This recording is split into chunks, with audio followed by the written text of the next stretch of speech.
Alien 3, I think when it was finished, was kind of a hard movie to embrace. I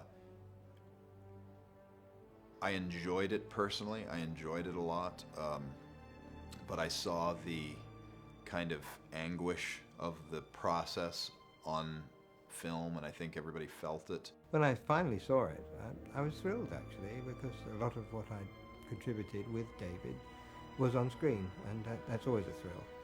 And the people who'd seen it with me, and my family and my friends, they all seemed to like it too very much. I love the alien dog creature, and we had fun. We laughed a lot.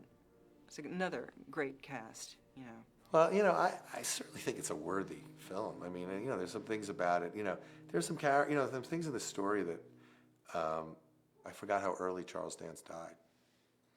You know, and I think I remember that. You know, I always remember going, man, we could have used him later in the story. You know, it's my 2 cents. What I enjoyed about 3 was that it was a human apocalyptic tale. That it was less about the monster and more about Ripley and these men. And I was, at one time, admittedly, I was ambiguous about the film, even publicly, because it was a difficult shoot and a difficult period, those 4 or 5 months we worked on it.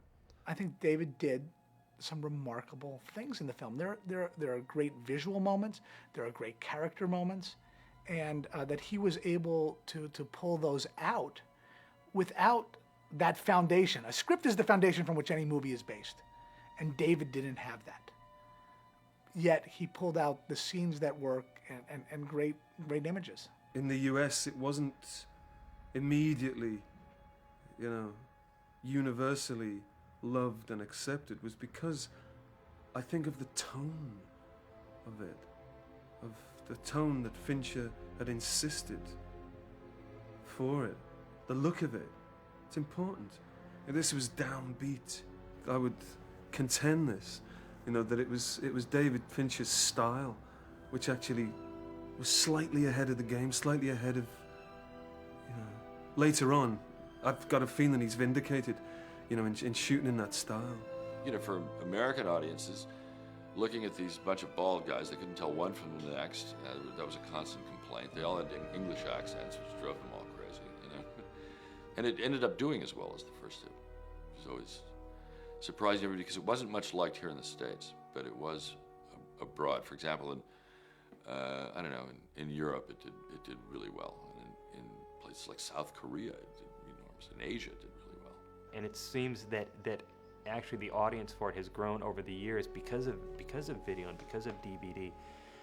People realized what it was Fincher was trying to say with this movie, and I think it's become much more accepted in the years since it's come out than it was when it was first theatrically released. I mean, I hope now everyone will see how good this film was, because it was and still is a good film, but the trouble is it's been hidden in cans for too long. It's not a perfect film, but really very worthy of being in this succession.